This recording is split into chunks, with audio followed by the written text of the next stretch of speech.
Arizona State Sun Devils strolled down Interstate 10 to Tucson to take on their Territorial Cup foe in the fish tank against the Arizona Wildcats. The Territorial Cup had been held by the Sun Devils for 5 straight seasons. At the beginning of the game, the Wildcats weaved into the end zone at warp speed after a 51-yard touchdown, taking an early Arizona advantage 7-0. The Sun Devils signal caller slung the spear sloppily, and the Wildcats wandered in front for an interception. The Wildcats cashed in a field goal for an early 10-0 lead. The Sun Devils shook off the slip-up and steadied themselves for a 75-yard touchdown drive to slice the lead down to 10-7. Arizona attempted to answer but threw an ill-timed interception in the Arizona State end zone. The Sun Devils then danced their way down the field to take a 14-10 lead with a few ticks left in the first half. Arizona and Arizona State attacked each other's defense, going toe-to-toe in the form of touchdown after touchdown after touchdown in a Territorial Cup clash at a crazy clip. However, the Sun Devils slipped up and mishandled the moleskin while the Cats clawed at the ball carrier. The Wildcats whisked into the end zone after a 72-yard run, taking a 10-point lead, 31-21. The determined Devils diagnosed the Cats' defense and drove down the field on their next 2 drives for 2 touchdowns to take the lead back 35-31. The Wildcats weaved through the Devils' defense rambunctiously, rushing down the field to take the lead back 38-35. Arizona State attempted to answer, but the Cats pounced on the pineapple after a seemingly fatal fumble. However, the Sun Devils stoned the Cats on a 4th down and gained one last-ditch attempt to tie the tussle. The Sun Devils' signal caller slid back to pass, but the Cats captured the football after another impetuously thrown interception. The Wildcats were set to kneel out the game, but a brouhaha bubbled up and boiled over, causing 6 players to be tossed from the final minute of the game. The Tucson theatergoers enjoyed the wonderful Wildcats performance as they raised the Territorial Cup for the first time since 2016.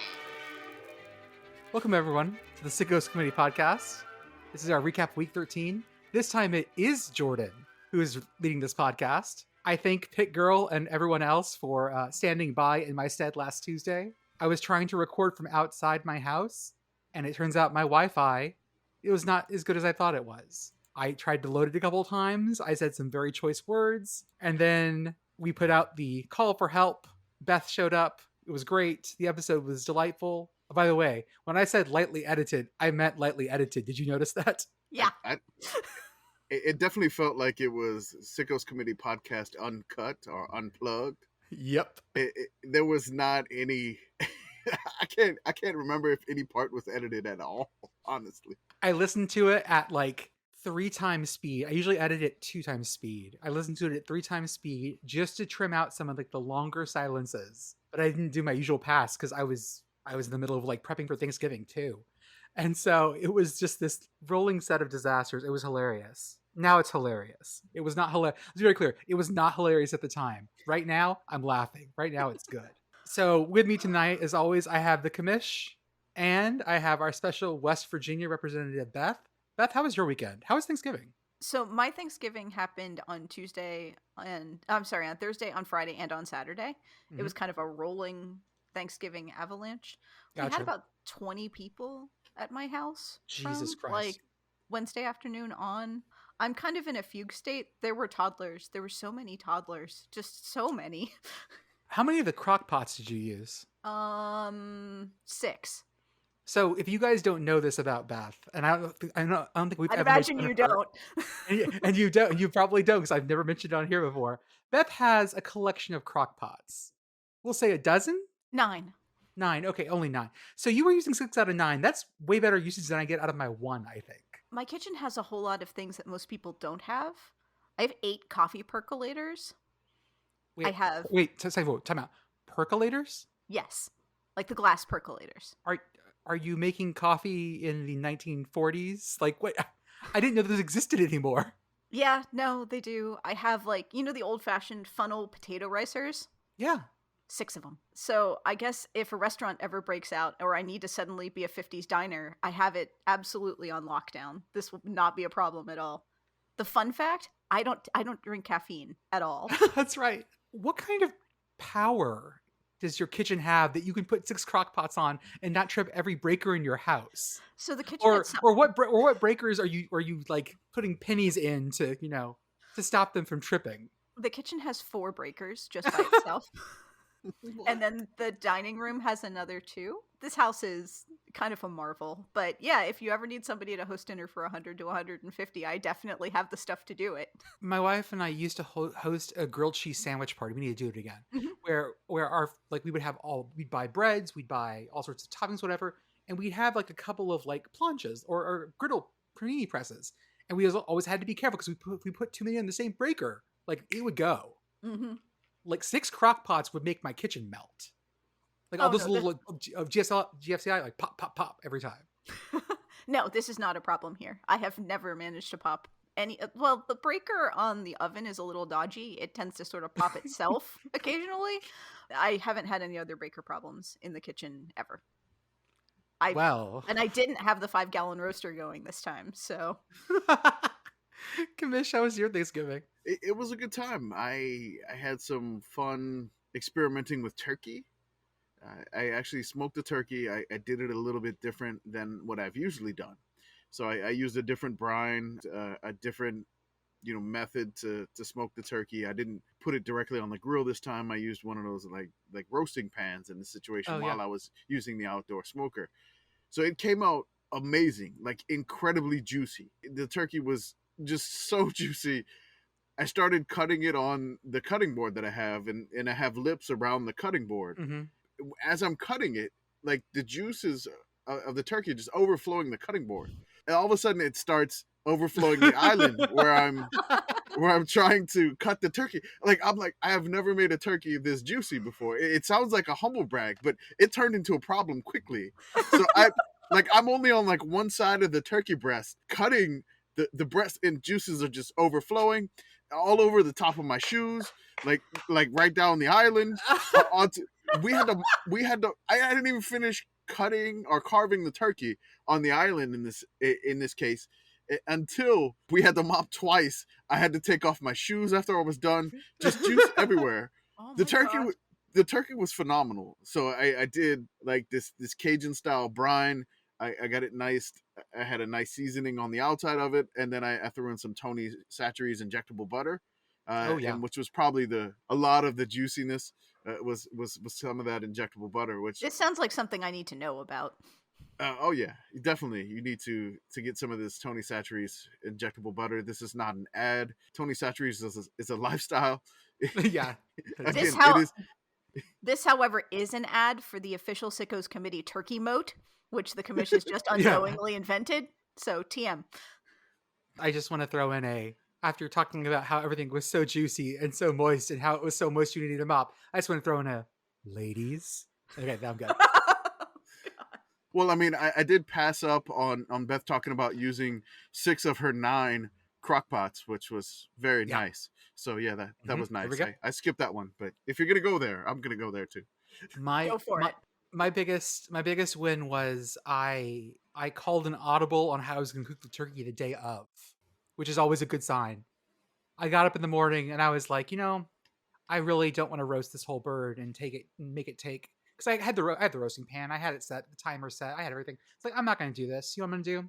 I'm gonna spatchcock this fucker, and I'm gonna just I'm gonna cut lemons, and I bought like 5 pounds of garlic, and I'm gonna cut lemons and heads of garlic. And I'm just literally gonna put them on a sheet and just roast the turkey on top of lemon and garlic, and I'll flip it once or twice as it's going. And it took about 2 hours to cook an entire turkey, and it was delicious, and I can't complain. I completely called an audible, and it worked. That's the epitome of hubris right there. Mm-hmm. That's how stories start, right? And then we ended up getting pizza because Jordan decided he was gonna, fucking be, Eric Repair on Thanksgiving Day and tried to, call a audible on something. So that was, I did fuck up one thing, and that was I made that delicious sour cream and marshmallow salad that I love so much. My grandma's recipe, that Waldorf salad recipe. I forgot to put it on the table. I made it the day before, and I still have it. I've been eating it. It's delicious, but I forgot to put it on the table for Thanksgiving because I just was putting everything else out, and it was in the fridge and forgot it. Are you sure that it wasn't just subconsciously you're thinking I need this for me? This needs to be my thing. So good, and I love putting it in front of people because it's so white. The way the marshmallows melt with the sour cream I don't know what the chemical process is, but it feels ungodly. Oh, I'm glad we all had good Thanksgivings, and I am excited to talk about what the hell happened in football this weekend because things started off the rails and then just continued to do so. First off, I want to pour one out. Commish had a very bad, no good, rotten football weekend. It was not a good one. The Friday, great. Friday, fantastic. Tulane win on Friday was huge for the Commish's household. I mean, we had the United States and England, the draw, everything on Friday, great. Mm-hmm. Saturday and today, just awful. Like any team affiliated with myself that I've rooted for at some point or had some affiliation like with just lost. It was just not good for me personally. It was a bummer of a weekend. Like, how do you lose to the 49ers 13-0? That ended a non-shutout streak of 322 games today. The last time they were shut out was in 2001. So the last time the Saints were shut out was in 2001. Yes, that happened this weekend. So any team affiliated, I'm glad Tulane was safe, but now they're trying to take Tulane's coach away. I'm like, no, don't do it, Georgia Tech. Don't do it. Mm-hmm. Leave Willie Fritz alone. The beautiful Thursday tradition, like every good Thanksgiving, you have your food, you have your family issues, and then you sit down and watch the Egg Bowl. And you watch, it's like watching two families have the most angry, violent Thanksgiving dinner you can ever imagine. And it was glorious. Mike Leach, looking like John Belushi more and more, the late years, coming out and just winning the Egg Bowl while Lane Kiffin looks like he's trying so... Mike Leach looks like he doesn't try at all. And Lane Kiffin looks like he's trying so hard. And then when Lane loses, it's even funnier. The expression on Mike Leach's face for the vast majority of this game looked like he was part of the Rankin and Bass extended universe. Like, if you told me he was the bad guy and Santa Claus is coming to town, I would have bought it. Mm-hmm. He does have a lot of claymation features, I'll put it that way. He does. And he's fantastic. I love Mike Leach. No, I got Mike Leach as bad Santa in my head. Mm-hmm. That's... oh, God. You could sub out Billy Bob Thornton for Mike Leach and not much would change. I'm just saying. Mike Leach in Sling Blade. Oh my God. That one's a deep cut. Listen, I'm a West Virginia correspondent. There's rules. That's right. Back to the Hill Jack land. No, this one was Ole Miss. I'm just going to say this about this game. It's always on Thanksgiving evening. And then, of course, there's like NFL games all day long. But in the college football world, everybody just goes, hey, Mississippi, entertain us tonight. And Mississippi delivers every single time.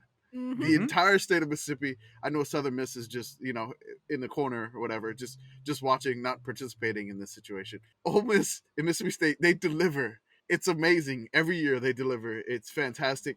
Ole Miss in this game, they kept settling for field goals. They just could not get in the end zone for anything. It was incredibly frustrating for Lane. Then there's the rumors. I assume it like emotionally killed Lane to have to kick that many field goals. I can't imagine the version of hell for him that is. Just incredibly frustrating.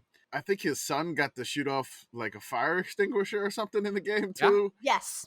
Yeah, that was great after they scored a touchdown. Finally scored a touchdown, which was nice. Beautiful Mississippi action here. There's really nothing else I can explain the game. Just Mississippi to its nth degree. Yep. And long live the Egg Bowl. Long live the Egg Bowl. And of course it ended because of a failed 2-point conversion play that I have no clue what he called, but that wasn't it, Lane. Lane, I don't know what you called, Lane, but that wasn't it. There was some heavy clock commandering here, which we'll get to at the end by Lane. People have nominated him for Clock Commander of the Year. I think we may need a graphic for Clock Commander. I can do each week. We need to do that. I don't know if that's in the spirit of the committee. That may be a little bit too, I guess, mean, but we can discuss that a little bit further. If you make over $500,000 a year, you can take a mean graphic. Okay. I'm not counting Terry in that, clearly. Well, I mean, Terry, I've seen some things that he's may have been bumped to $600,000 a year, but whoa. I don't know.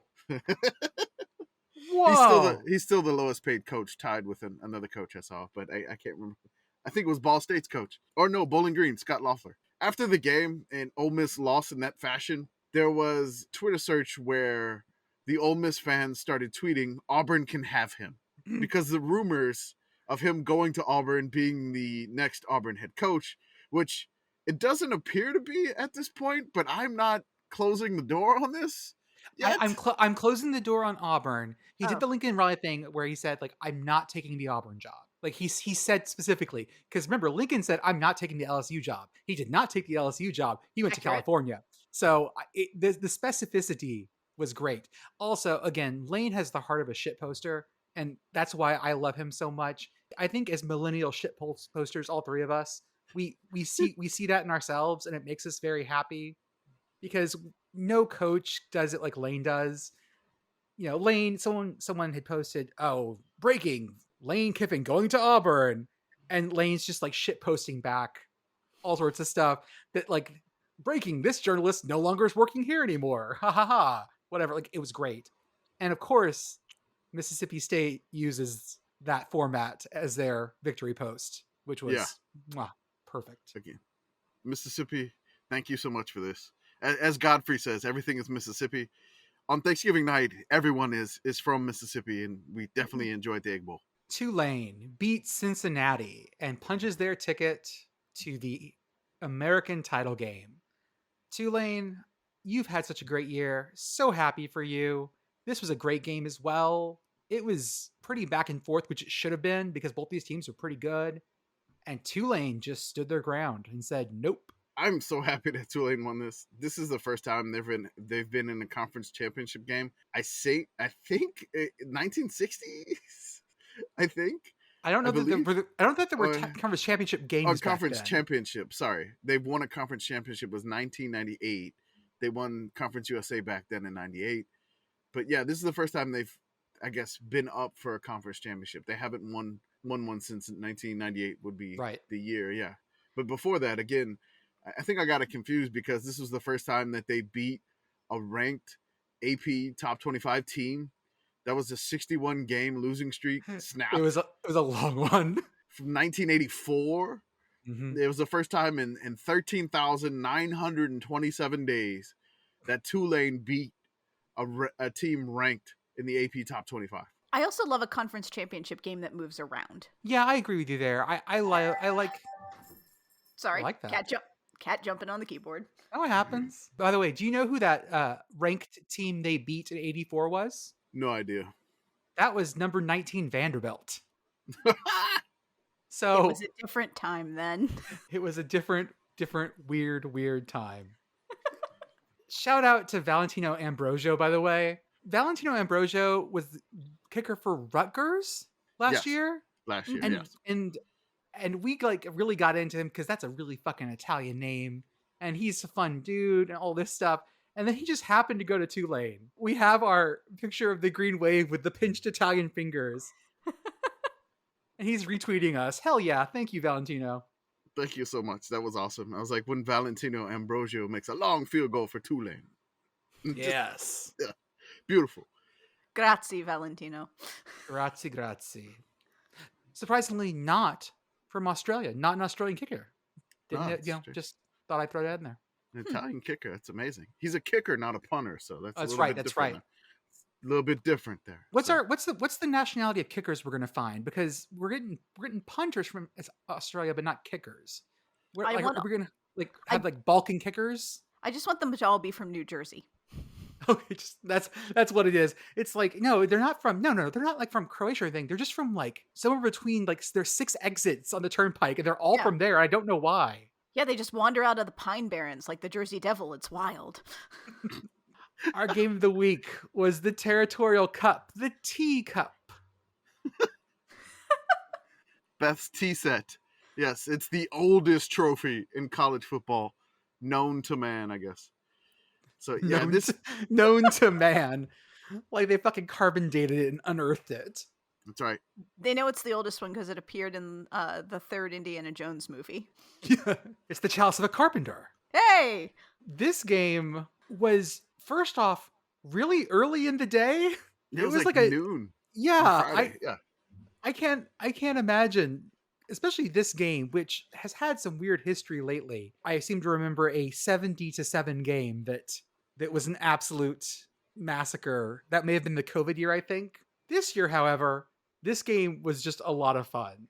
Arizona wins 38-35. This was nuts. Like Arizona State turned the Mhm. ball over 5 times. Arizona only turned it over once, which was 1 interception. And they really didn't pass the ball much because they were just running all over the Sun Devils. It was ridiculous. They could not stop Arizona's running game, which is strange because we never saw the running game all year long from Arizona. Yeah. All of a sudden it shows up in the last game of the year, which was insane. Also, we had the brawling mascots on the sideline between Sparky and Wilbur. Okay, so I thought that this was a real fight. Then I saw the boxing gloves. But then I saw the way they were hitting each other. And I'm not so convinced that it didn't go from like playful fight to like that cat's head fucking spun. It looks like a rock'em sock'em robot. Sparky was getting in some shots. I don't know if there was Mhm. some personal thing, and then I believe Mike Golick Jr., a friend of the committee, he has a thread ongoing about lady mascots being unfaithful, Mm-hmm. and Wilma the Wildcat. And Sparky, he said this seems kind of personal here. So he was maybe saying that Sparky and Wilbur found out about Sparky with Wilma. Now, And see, I see what I really think is that Wilma has a hall pass. Wilma has a thing, and Wilbur basically said like, "Hey, anyone but Sparky. I just not him, okay? Just not Sparky, please. The duck, I don't fucking care. The beaver, I don't care. The dog, whatever. Just not him, please." And she fucks Sparky, and that's what happened. That's what we saw. okay. I'm Well, just saying. I'm just well- saying. You Hmm. gotta have strong. We gotta get everyone a copy of The Ethical Slut. It's a great book. Mhm. Gotta make sure that Wilma is openly communicating with Wilbur because this looks like a communication problem. It's always important to make sure your communication here is important, guys. And please have your mascots tested. It's for everyone's safety. Speaking of brawls at the end of this game, which it was crazy. Arizona was up 31-21. Then Arizona State comes back to make it 35-31. Arizona takes the lead 38-35. Arizona State fumbles, but then they stop Arizona on downs. Then they get the ball back and throw an interception. After that interception, basically to seal the game, there were some brawls between the players. I mean, it really didn't look like it was like severe, heavy blows between the players. But it was lots of pushing and chest bumping. It wasn't Yeah. huge. Yeah. Yeah, there was no helmet swinging or anything like that. The funny part for me is that the ref had to have a note card with all the ejections on it, and he had to read out every single number to make sure he had them right. But then he had them separated like, hey, you're ejected, but you can stay on the sideline. These people, they're ejected, but you got to get off the field. Like, you have to leave the Oh, yeah. premises. I didn't realize that because now with targeting penalties, you don't have to go into the locker room, like you can stay on the sideline. So now there's very specific like ejected off the like you have to leave the playing area or whatever. Yeah, it very much had the energy of like the substitute guy running the basket raffle at the 50-50. And Mhm. he's not really quite sure who's getting which basket, and he's just trying to get through all of these numbers as best he can. I was deeply confused very quickly. This game had over 1,000 yards of offense, over 200 yards of penalties, and that does not include the 6 players who were ejected because those were offsetting.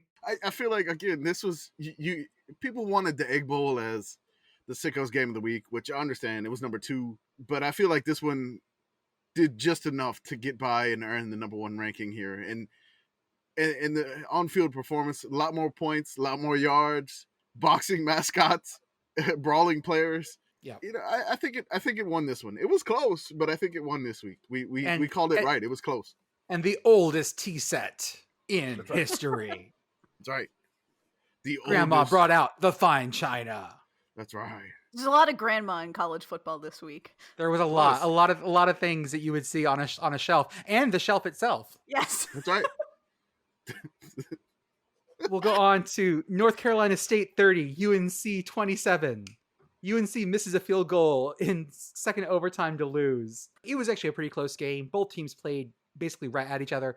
The appalling thing that I found was North Carolina State was 4 for 60 on third down, and UNC was 5 for 20. Fucking yikes, guys. Every drive just like evaporated. So I fucked this up. I jumped early at the end of the game, and I posted a video of one of my favorite videos, and I can't remember where I found it. It was from a year or two ago. It's of a guy wearing UNC colors looking very distraught, and his girlfriend who's wearing North Carolina State colors sort of like glaring at him, seeing that she's on camera and going, yeah, Wolfpack, and throwing the sign up, go Wolfpack, go Wolfpack. She looks over at her boy who's still like being sad, and she just rolls her eyes at him, and it's so fucking beautiful. I want to know their story. I want to know what happened. I need to know the whole thing. It's gorgeous. So that wasn't from this game? No, this was from at least a year or two ago.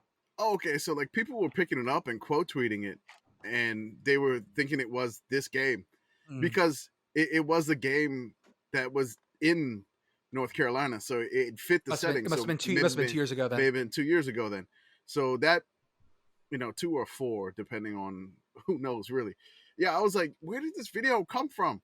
And I was like, I don't remember seeing it, and I was very confused where it came from. But I had to ask where you got it from. It's one of my favorites because it tells a beautiful story in 6 seconds. Those are my favorite kinds of crowd shots.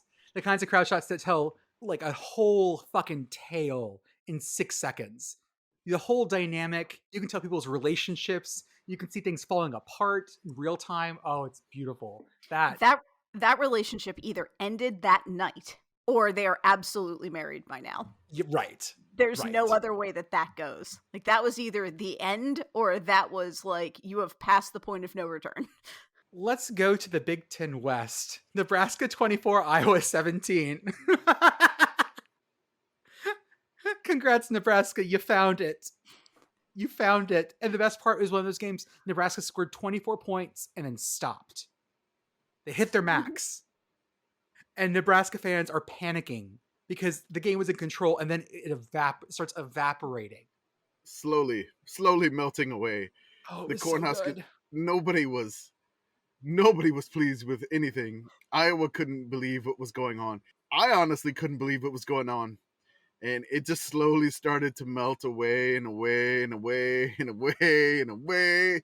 And you're like, Nebraska, are you going to do this? Don't do this, Nebraska. Don't do it. When they said that Iowa's biggest comeback this season was 3 points, I knew Nebraska had it in the bag. I didn't care what. No. I didn't care what it was. I knew Nebraska had it in the bag. No, 24 was too much. I was terrified because when they show those graphics for Nebraska, like in the Scott Frost era, those were like ominous signs. So I was the opposite side of things. I was terrified. My toddler, we were watching the game. My toddler favorite color is red, and he's like, I'm rooting for Nebraska because they have red pants, and red is my favorite color. And then I told him, I was like, hey, do you know their name? They're the Cornhuskers. And he was like, what? I like corn too. Match made in heaven. Yep. And he was having fun when they're up 24-0. Then he started to get worried. I'm like, oh no, Nebraska, don't do this to my son. Don't do this to my son. Don't do it, Nebraska. So it was I was like, don't you dare. Don't you dare. Vaunted Iowa defense that we've talked about all this year let Casey Thompson go 20 for 29, 278 yards, 3 TDs. Iowa hands the Big Ten West away. It was crazy. Yeah. There was a wide receiver for Nebraska who was an LSU transfer. I think his name is Trey Parker, and I think he set the most receiving yards in Nebraska history. I think he just went over 1,000 yards after this game, but he was like 6th on the depth chart for LSU, and then he transferred to Nebraska this year, and he already set like a school record for the most receiving yards. I think it's the most. I apologize if it's not, but I believe it is. Jesus. So yeah, Iowa passes it away, and we'll get to the other half of how that all worked out in a little bit. Another game that ended up being very, very stupid. Florida State beat Florida 45-38. State. And this one was just all gas, no brakes. In fact, that seemed to be the theme of this week. There were so many games that were like 1,000 total yards between both teams. Everyone's defense just decided to not show up. It was nuts. There was one point in the game where it just felt like Florida was on the goal line for like 30 straight plays. Yeah. It was the endless drive, and the Gators were down 38-24 at this point, and you kind of thought it was out of reach, and like Florida's just on the doorstep, and they just cannot get in the drive, get into the end zone to make it 38-31. This was the sequence that happened. It was the beginning of the fourth. So it's 4th and 1 at Florida State's 14. Florida goes for it. They get it. They run 5 yards to the Florida State 5 for a first down. Then the fun begins from here. So 1st and goal at the Florida State 5. They run for no gain, but then there was a first down. Florida State penalty for a personal foul. So it gets Florida down to the Florida State 2, and it's a first down again. So 1st and goal at the Florida State 2. Florida State, another penalty. Offsides. So Florida is now on Florida State's 1. Oh my God. 1st and goal at Florida State's 1. Again, the 3rd time. Florida runs the ball. Actually, there's a play this time. It's amazing. No gain.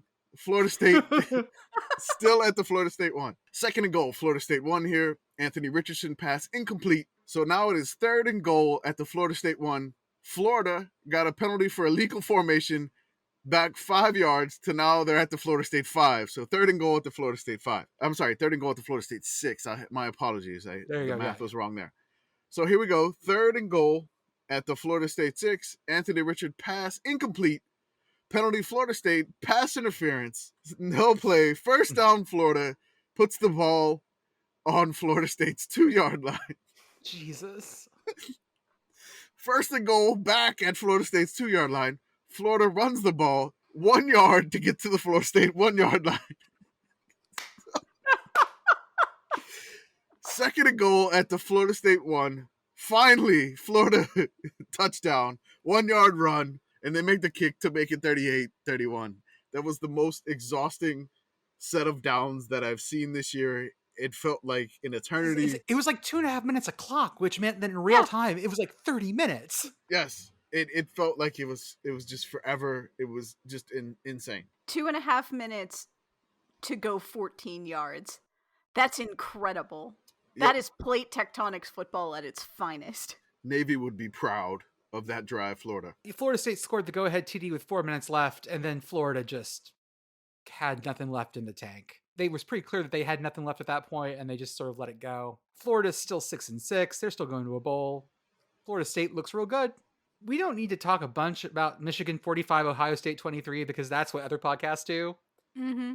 I think the only interesting things are, one, that it happened, and two, I have really loved finding footage of old games and finding out that like people just didn't give a shit about their ACLs or knees or ankles back in the days, because chop blocks, man. Did you see the video I posted of the punt return? Yes. It was beautiful. Mm-hmm. Just those Michigan guys coming in, for punt blocks from the front. No, they're chasing them down from behind. Or were they, trying to, to stop them with their bodies? Nope, diving at their fucking legs. Mm-hmm. I think I had like the freeze frame of it, where like two Michigan guys like basically clipped or blocked in the back. I don't even know if that was a penalty back in 1945. It didn't appear to be. And like you can just see like the Ohio State. Hitler would have called that a penalty, not in America. The Ohio State guys just like in the air falling backwards, like they just lost both of their legs because they could have possibly done with those blocks. It was ridiculous. Everyone knows the ACL wasn't invented until the 1980s. Listen, It was part of the CIA operation. That's right. we want a chicken in every pot, we want a car in every garage, and we want every hinge joint to be a ball and socket. Mm-hmm. At that point, they were just like G.I. Joes. There was no problem at that point. There was no articulation in that part of their leg. It was fine. The only other thing about this game that was great was basically, did you tweet this out, Commish? No, I'm gonna give credit to Chicken Sedan on this one because this is like it's a meme. It was related to Michigan, and Chicken Sedan is a Michigan fan, so I'm gonna say this was probably him. The tweet is, the plan: have J.J. McCarthy miss on deep balls all season to convince Ohio State safeties to play tight, so he can throw bombs over the top. It was It was not insane. It's a picture of Nathan Fielder, so it's an older meme, but I think that's Chicken Sedan there. He's the connoisseur of old memes, and it's an old meme, but it still checks out. Now, there is another rivalry game I do want to talk about. South Carolina 31, Clemson 30. Clemson's vaunted home win streak gets evaporated by Shane fucking Beamer. Shout out to one of my best friends, Courtney, who went to South Carolina and doesn't really like South Carolina. He's more of a Georgia fan, actually. And I just got a text that said, ha ha ha, get fucked, Clemson.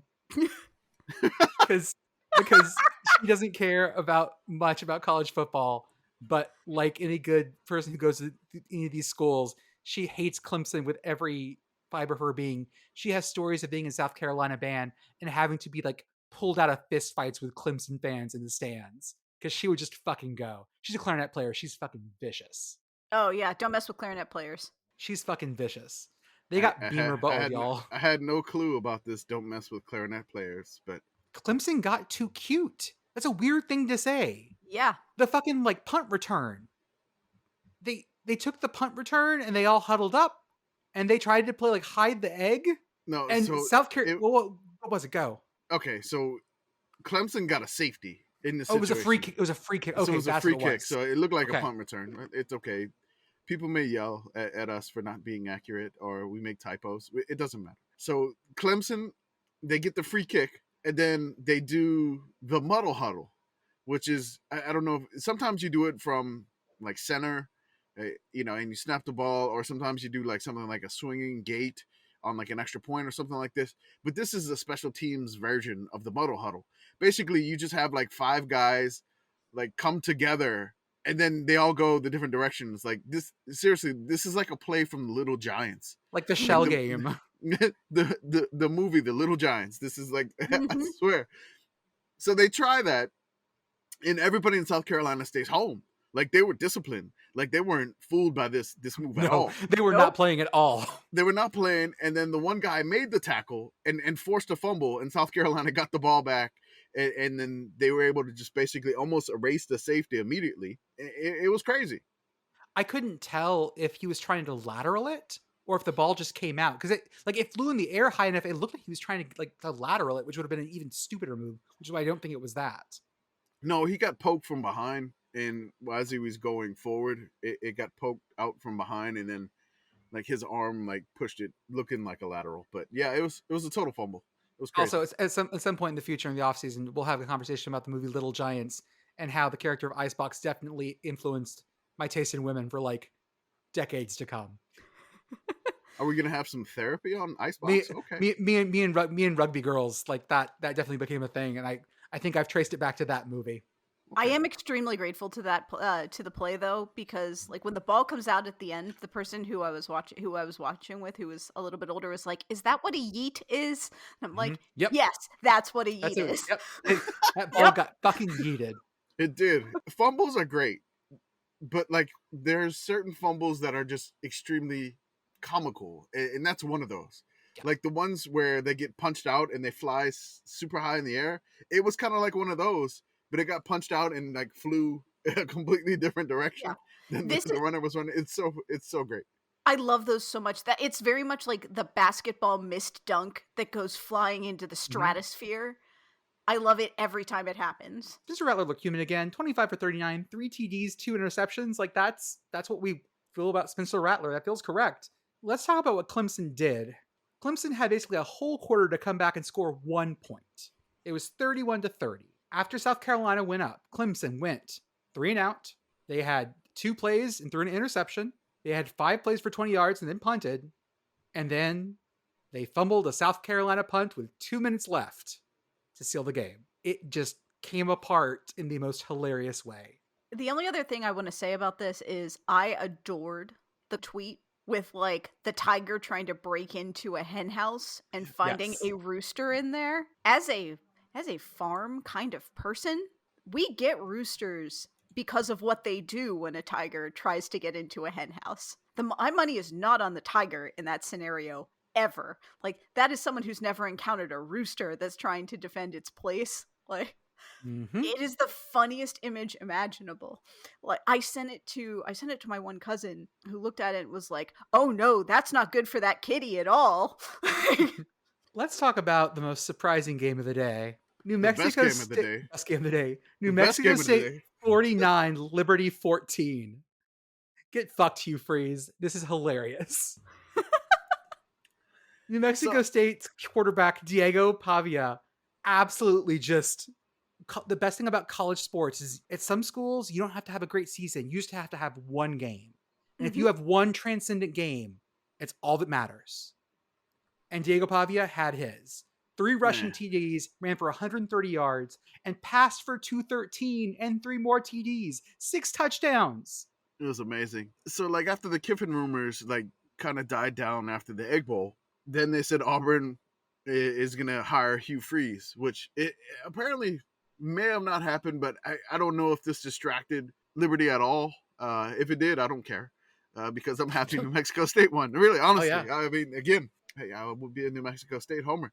But this game was amazing. Like, Liberty turned the ball over 3 times. It was 7-7 at one point, and then New Mexico State rattled off 42 unanswered points. Like, just, oh my God, just obliterated them. The fun thing for me is there is a picture I put in the show notes. It's a picture of these 2 people in the Liberty Stadium sitting together. It's an older couple, and it shows in the corner, it says New Mexico State 49, Liberty 7. Now, that wasn't the final score, but that's okay. But you see the lady in purple? She's on her phone, and she's smiling. So I don't know if she's happy, like, hey, they're taking Hugh Freeze. Thank God they're getting rid of him. But she's just so happy. And there's nobody else in the stands around him. It's just 2 people. No, everyone could clear it out at this point. It was cleared out at this point. I don't know who the lady is at the stand. Maybe it's New Mexico State fans. I don't know. But just that image of those 2 older folks just smiling, and then you just see the New Mexico State 49, Liberty 7. Amazing. And again, that is my lasting image of this game, of the Aggies just obliterating Liberty, which is always great. Just 2 older high-level Pokemon Go players raiding the Olego in the stands while they ignore the football game. It's beautiful. You said it, but let's be clear. This was at Liberty. This wasn't a home game for New Mexico State. They went on the road and just beat that ass. And again, 14 is overselling it because New Mexico State Liberty scored that last touchdown with 15 seconds left in the game. It was a garbage time TD. Yeah. It was, the actual score is 49-7. Yep. Holy shit. Oh yeah, New Mexico State just bludgeoned them with a sock full of nickels, and it was spectacular. It was beautiful. Speaking of getting bludgeoned with a sock full of nickels, JMU 47, Coastal Carolina 7. JMU just beat that ass. Some chickens had very bad days. Without Grayson McCall, Coastal doesn't have anything. Yeah. It's bad. And their defense can't hold on. I think there was a quote from the JMU coach, was just like, we shouldn't feel bad for them because they have a backup quarterback. They had 5 years to recruit a backup quarterback. Yep. And I'm like, oh, Lord, the Duke's talking spicy. This game, Coastal only had 183 yards. I think that's the lowest they've had in 2-3 years. Like, that's nothing. JMU had over 500 and were running it as well as throwing it. It didn't matter what they did. I popped in on this game a couple times, and every time it just seemed like JMU was just doing whatever they wanted. It was crazy. I hate that we are denied more JMU. I am too. I think that them not being bowl eligible is horseshit, but that's a whole other thing. Yeah, that's dumb and stupid, and I hate it. We can be better than that. Well, I don't know. It's college football. I don't know if we should be better than that. You should be better than that. But yeah, right. That can be the NCAA's new tagline. We should be better than that. I like that. Western Kentucky 32, FAU 31 in overtime. This is what happens, by the way, when you don't bring Big Red to a game. He did not travel, as far as I'm aware, to this game. And they ended up having to take FAU to overtime in Boca. Yeah, you want to tell me that Big Red isn't worth like an extra 1 point, 2 points? You gonna make that argument? You can't. His thrusting. He creates power from the thrusting. Mm-hmm. Beth, did you see the Jacksonville Jaguar mascot today? I did not. Oh God. Hold up. Let me get that video real fast. Oh no. Okay. Yeah, I saw the Jags mascot, which is Jackson yeah, DeVille. He's doing Jackson great. DeVille. Yes, he's doing great. Let me find it. It's Beth is excited. Here we go. It's a lot. Well, it's a lot of thrusting. Let me find it. Just drop that in the Discord for you. That's an outfit you could wear. Oh yeah, no, play it because there's some. Oh, I'm about to. Oh yeah, no, there's some moves. What? Okay, 2 things. Oh yeah, only 2. Okay. Thing 1, the NFL is never allowed to say anything about the flag code ever again. Mm-hmm. And thing 2, why does it have a Kool-Aid Man smile on its chest? I don't know. That also weirds me out. Only thing I can see. The other Well, thing, there's 2 things I can see, but that's one of them. Yes. When I posted this, a bunch of Jacksonville folks were like, "Oh, you didn't know he does stuff like this. Look at the other picture I just sent you in the Discord. There's your bad Santa." Christmas merkin. Okay. Yep. So apparently Jacksonville does things like this. Extremely Florida. It is so fucking Florida. Why don't you bring Big Red?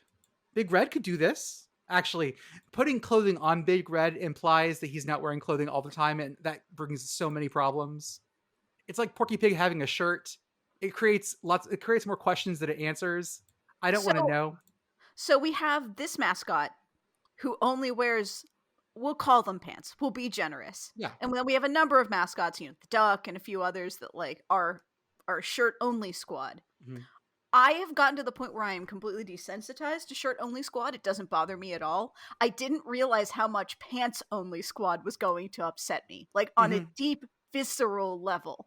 I didn't realize that, like, for me in the mascot hierarchy, it is much more important that they are wearing a shirt than if they are wearing pants. If I have to choose one, wear the shirt. There's a great moment in Daniel Tiger, which is a kid's show, because Daniel and his dad only wear like zip up sweaters and no pants. Mom always wears pants and a shirt, but Daniel and Dad only wear zips. And so there's a great thing where they're like, Daniel's in his pajamas, which are like a 2-piece set of pajamas, like pants and a button down. And Dad's like, "Oh, you can't go out of the house in your pajamas." He goes, "Oh, that's right." And then he comes back in wearing less clothing. Daniel Tiger canonically lives in Florida. That would make a lot of sense. People kept asking me to bevel Big Red. And I don't know what happened to the version of Big Red I had pulled up on my phone, but iOS kept crashing out. Like, it kept crashing to the Apple logo and having to reboot. And then I tried to bevel it again, and the phone would like it was getting hot to the touch. And I wasn't on my phone all day. I don't know what the fuck happened. Maybe it's just telling you that listen, Big Red is as beveled as Big Red can be.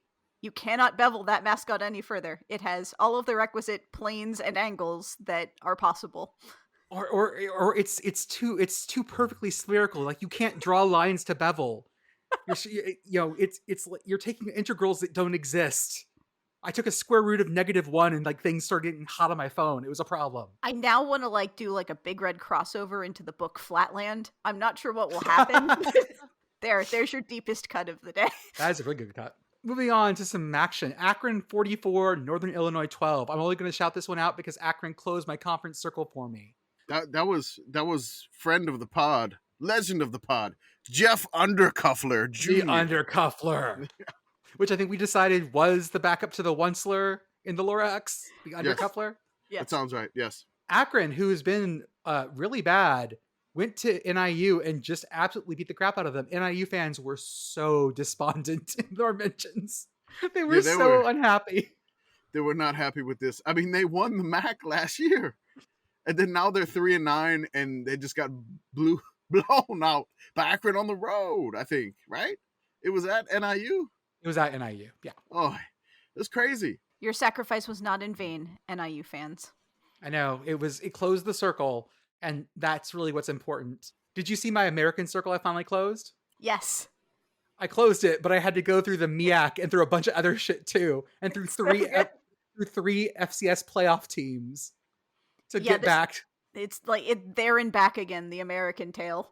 Yes. God. To the Platypus Cup, which is what I'm going to call this game from now on. Oregon State beat Oregon. Before the game, the power went out in Corvallis, apparently, like around the stadium.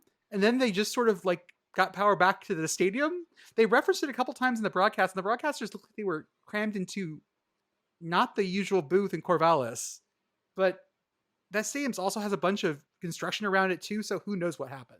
It was weird. Yeah, that stadium's underneath renovation right now. I remember last January, I believe they imploded like half of the stadium or like one side, one stand. So it's still, the stadium's under construction. I have to shout out Benny the Beaver. I have to put some respect on the Beaver's name. Oh, that's right. They got mad at you and you were like, the Beaver. His name's Benny. No, I was like Beaver crowd surfing Beaver.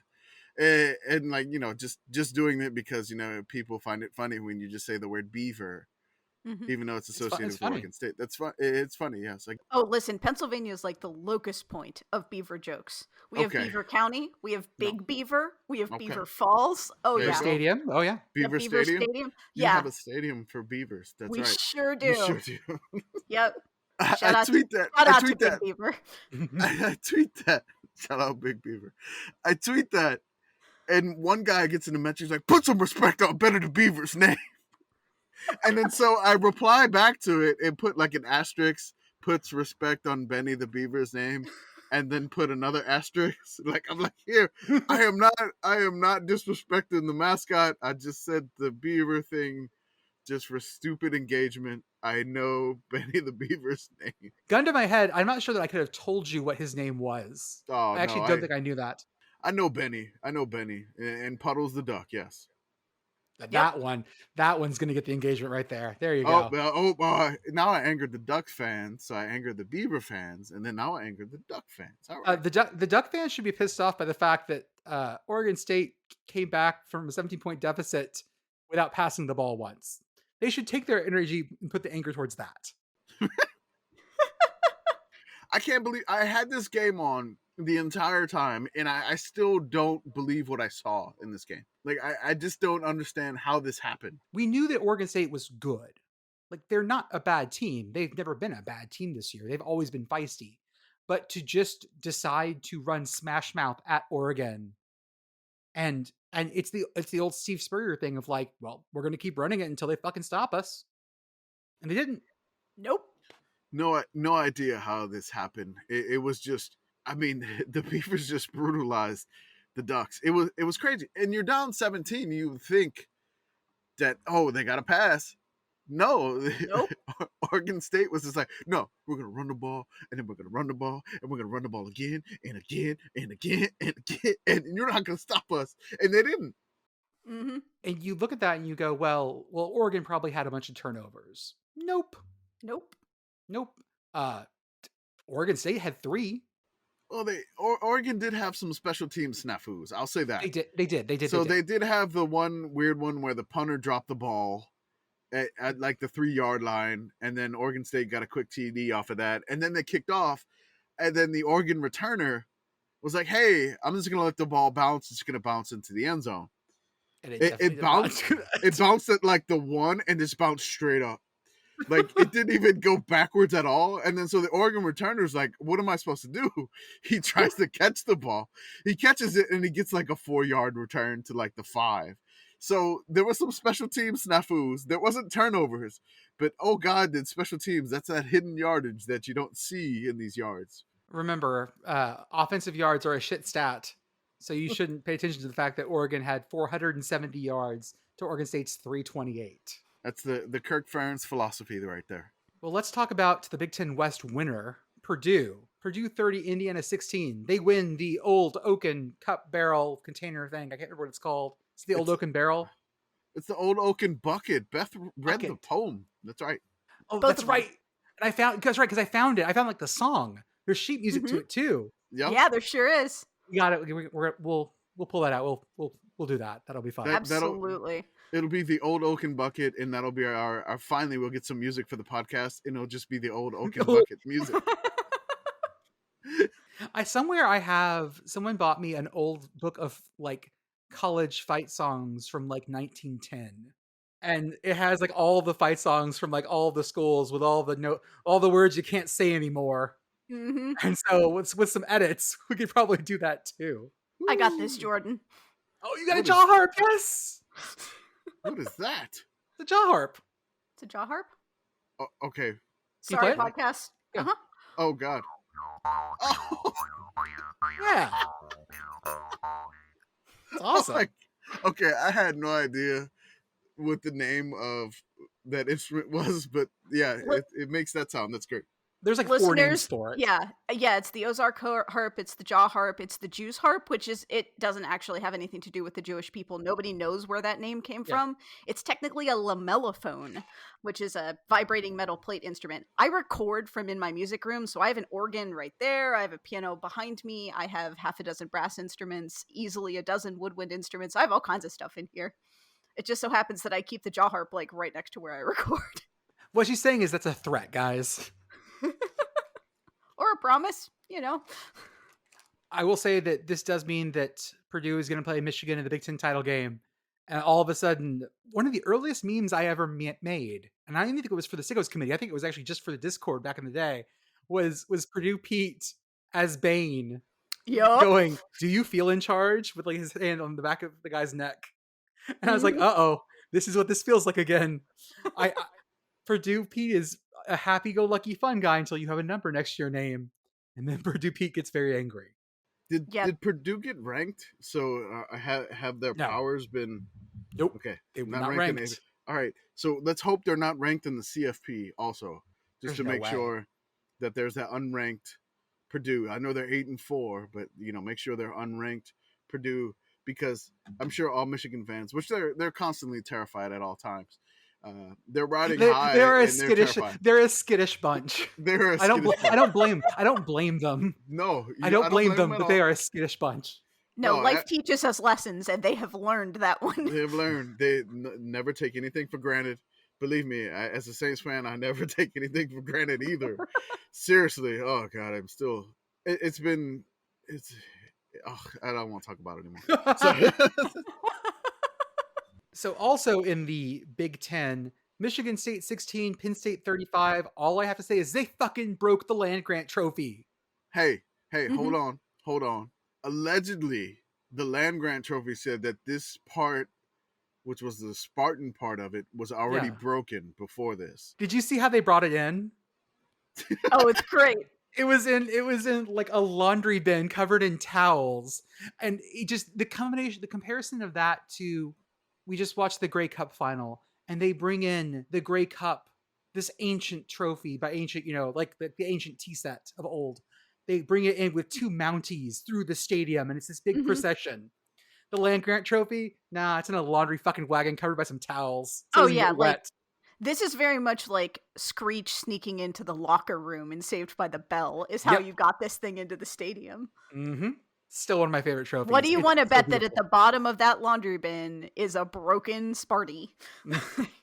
The towel broke it when they revealed the towel off. so. That must have been it, yeah. That's all right. We got to get the hot glue gun. We'll Mhm. fix the land grant trophy. I live about 45 minutes from State College, and I'll tell you what, I'm half tempted to just take a couple hot glue guns up there and fix this thing before Meemaw gets really pissed. Mm-hmm. You don't have to go through the whole game, Commish, but tell us about Southern Miss 20, ULM 10. So Southern Miss went out to 10-0 lead. ULM fought back to make it 10-10. The whole game was just rain. Nothing but rain. I mean, ULM fought as much as possible. Southern Miss took the lead late, 17-10. They got a field goal, make it 20-10, and that was it. It was ugly game. I texted my sister to congratulate her on Southern Miss being bowl eligible and getting the win. Congratulate them for beating ULM. And she just replied back, "Oh no, ULM." And I'm like, Oh. "You're not happy? The bowl? No, your ULM lost. I'm sorry about that." And I was like, "Oh, okay."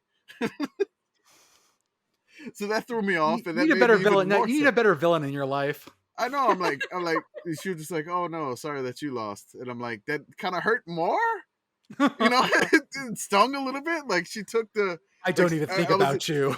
It was like the Donald Draper meme. Like, I don't think about you at all. And I was like, oh my god, damn it, sister. She burned me good by not really even thinking about it. Yeah, that hurt a little bit. So.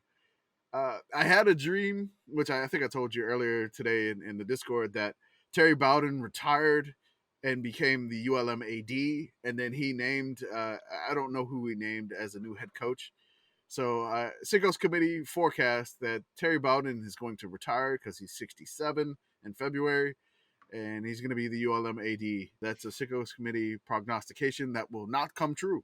If it does, give us all the credit in the world. But again, it's not a good sign that I had a great weekend when I'm dreaming about a new head coach. I was just thinking ULM. that you are probably the second person in the world besides Terry Bowden himself to have a dream about Terry Bowden. I think that list is you and Terry Bowden. I would say in the late 90s, there'll probably be some nightmares about Terry Bowden that in is true. Auburn. But That is true. I'll give you that. But probably this year, I've been having trouble sleeping a little bit some nights, and I take some of that ZZ Quill, like the NyQuil sleeping melatonin things. And so anytime I get some NyQuil or any NyQuil product in my body, the dreams are extremely weird and crazy and vivid and lifelike, like lucid dreams, and weird as hell. So I dreamed about Terry Bowden. Yes. This feels like we need to pump you up with more of this to get more prognostications. He's our Oracle at Delphi, but only when he's hopped up on NyQuil. ZZ Quill, the one with Kevin. He eats ZZ Quill and huffs paint thinner, and then he comes out and just talks in tongues. We have to understand his. That's the Sickos committee contribution to the coaching carousel.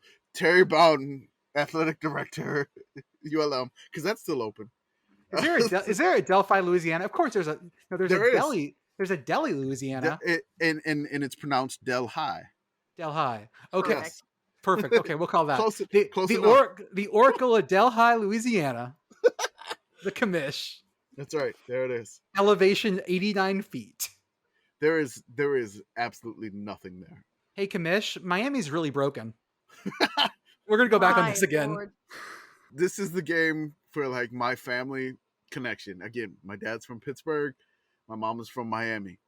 So we call this, I guess, the Dan Marino Bowl. And just in my head, because I mean, he played for Pitt and he was, a legend in Miami, a legend for Pitt, a legend for the Dolphins in Miami. So it has that dual connection. Man, I can't believe how bad this game started for Miami. It was just like, I don't know what Miami does, but like they just hurt themselves so much. They are just so careless with the ball. They fumble, they throw interceptions, like ridiculous interceptions. Miami is driving down the field, gets into the red zone, and then throws the most inexplicable interception you can think about. On the return, the quarterback gets hurt, so they have to put in the backup. First pass from the backup on the next drive, interception. That's not the first time that's happened to Miami this year. They've put in quarterbacks and gotten immediate turnovers. It is not. That happened a lot in the Middle Tennessee game, I'll say that. And then they put in the third string quarterback. So 3 drives, 3 different quarterbacks for Miami. And I'm just like, 3 turnovers in like their first 4 drives. Pitt had 3 touchdowns. It was 21-0. And really, that's pretty much the game. Like, Miami kicked a really sad field goal down 28-0 to make it 28-3. So sad. There was one that they tried earlier when it was 21-0, but they missed it. I see that was a sad. It was the third quarter. If it was the fourth quarter, it was even more sad, which it could have been. The final score wound up being like 42-6. Pitt's social media team was just ripping Miami. Brutal. Just. Oh my God. That's. I feel like that was a little uncalled for, but again, it's fine. It's the last game of the ACC Coastal. Let it all out, Pitt fans. Just go for it. Just talk trash to Miami as much as possible. I know, again, this is kind of like a little bit of a rivalry game. Like, they're going to keep playing once the divisions go away. Yeah. So this is like in the pod, but like the Pitt to Miami connection, there is a little hostility there. I mean, if the social media manager is about my age, going back to the old Big East days, like, this was a very angry, like, inexplicably angry rivalry for a long time. Like, and then a lot of those Miami teams in the 90s would just basically sit there and play the stop hitting yourself game with your team. So, yeah, I mean, I can imagine that's the kind of thing where you're like, I'm mad forever. Like, if WVU did that to Miami, I would be all over Twitter just exploding the Canes. it was like criticizing coaching. Like it wasn't even like in jest. It was like just absolutely. It was straight up just brutal. It was, oh my God, Pitt social media manager. But again, I'm sure Pitt girl was like, yeah, loving that. Hell yeah, she was. Yeah, she Yeah, was. She was celebrating it, even though she's not on the pod. We know she's smiling somewhere listening. Tell me about the helmet guy. Okay, so I don't know what happened. Pitt's up 42-16. This is near the end of the game. And so there's a player, it looks like a defensive lineman. His name is Devin Danielson. He's a senior on the Pitt team. He's frustrated at something, and his teammates are trying to talk to him and trying to take his helmet away from him. And I don't know if he got hurt or maybe a possible concussion. I don't know what happened that led to this. Pitt girl will probably be the resource that we need to get more details on this, and she'll probably correct me if I'm incorrect here. But I'll just go from the part here is that he walks away from his teammate and he takes his helmet and slams it into his head, like his head without a helmet, like 3 or 4 times. I can't remember. I keep looking at the bench reaction, which is the best. Just basically slams in his head, and then he puts the helmet back on, and he's he's ready to go back in the game. I was just like, I couldn't believe what I saw, and just watching him slam his helmet into his head multiple times. I kept looking in the background at the bench, and like the bench seems like, oh no, here he goes again. Like he's definitely done this before. So I'm reading articles and the things that people are saying about him are he's very intense. Everyone's passionate about the game. This is just how he handles it. This is not the first time he's done this. Okay, so like they've seen it before, and so there were some players on the bench just watching him and like covering, like, oh no, I can't believe he's gonna do this again. Then there's another one who's like, oh, I can't believe he's doing it. And then there's the completely shocked guy, shocked guy with his mouth just wide open. I can't tell what number it is. It looks like it's just like he has one of those black skull cap. I'm sorry, the blue skull cap, the Pitt skull cap on, and his face is just wide open, like, oh. Just tweeted the video, and I was like, hey, I know it's tough to not look at the guy slamming the helmet into his head, but watch the bench reaction here. Watch the reaction. It's great. UTEP 31, UTSA 34. Guys, this one broke my fucking minors. heart. UTEP was up 24-0, 7 minutes into the second. And then UTSA woke up. When they came back out in the second half, it was totally different. Frank Harris woke up and just bombed them. So and that's fine. Like, whatever. But UTEP looked good. I was somebody in the Discord started talking about the mine cart and like what we should do for the mine cart. And I'm like, dude, this is the third quarter. Yeah. And from that point, I think it was like 31-21. I'm like, no, there's a lot of game to go here. This is ridiculous. UTSA can put up points in a hurry. It got to 31-31. UTEP was driving. They got inside, I think, UTSA's 15. And they had the weirdest tipped interception. It was tipped at the line, and then UTEP had the interception. And then UTSA just drained the clock to the end and kicked the game-winning field goal to win it and derail the Bowl-bound Express. It was a heartbreaker. Sorry, UTEP. That was... Man, you guys went to the Alamo Dome, and you shut that place up. And it's a loud... Like, the Alamo Dome is a loud place. It's built like an old dome. It's an airport hangar. It's loud. Yeah. And UTSA gets it loud. And they had it shut up. And they came back out the second half and just rolled them. Yikes. Yeah, it's a heartbreaking way for the season to finish for UTEP. They had a couple of chances that they didn't need this game. They could have beat Rice. They blew another game. I mean, it's just basically they just couldn't close the deal. Could have beaten New Mexico. They could have beaten New Mexico. I mean, there's many chances that UTEP had this year. So, I mean, we're bummed out for them. My wife is happy, though, the UTSA alum. So she's happy with the win and looking forward to hosting the Conference USA championship game. Yeah. All glory to the 10-win Meeps. And, we'll ride the minecart to victory next year. We'll talk more about this game later on, but UNLV 27, Nevada 22. UNLV takes the Fremont Cannon. Nevada ends up winless in the Mountain West. the interesting part is that UNLV might make a bowl at 5-7 because of their academics. Who knew? App State 48, Georgia Southern 51. This was a banger. This game was on fire the whole time. Kyle Vantrease, Detmer Darling, 32 for 49, 338 yards, 3 TDs, 1 int. Both teams had over 1,000 yards total combined. This makes Georgia Southern bowl eligible. Clay Helton was like having the time of his life. And even though App is 6-6 because they played 2 FCS teams this year, they are not bowl eligible. So they went from beating A&M and hosting game day to coming up short for a bowl, which is just pain for them. This was a great game. Once it went to overtime, it was nuts. The App State kicker missing the field goal in an OT, that was just, Oh, brutal. God. Yeah. That hurt. And, not great. And Georgia Southern getting the win. It was nuts. I think I had that right. Did the App State's kicker miss an OT? Or was it he missed one and then it went to OT, I think. It was one of the two. I can't remember. Okay, so the first OT was a quarterback was a touchdown for There it is. The last right at the end of the game. Yeah, so he missed a game-winning kick to win it. A 30-yard field goal, he missed it and sent it to overtime.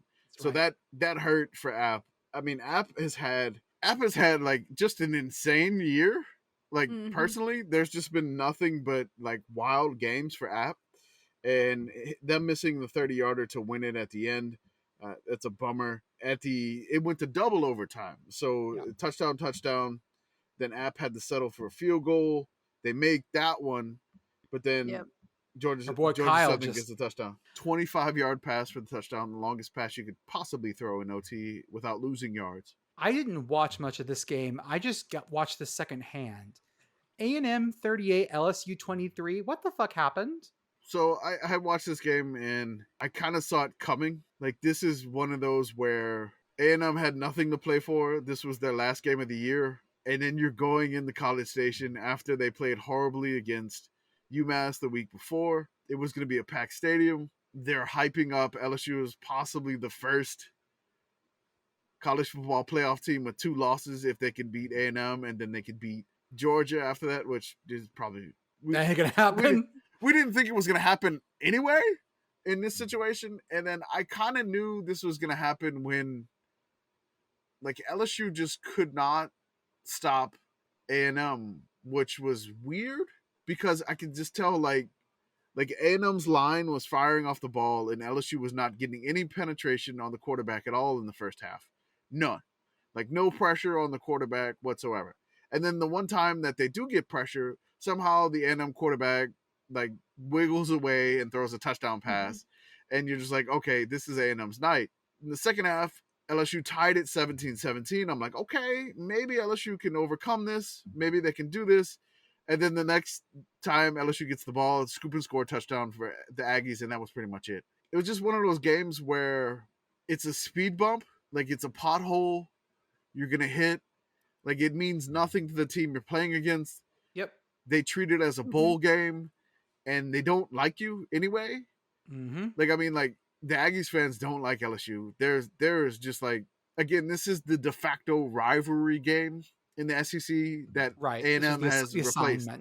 The assignment, which, I mean, again, it's pretty close, good driving distance, but I could tell this was coming, and I'm like, I was terrified of this game for LSU and as a fan. So it was just like, I just hoped it didn't happen. As soon as that scoop and score happened, I turned the game off, and I was just like, I'm done.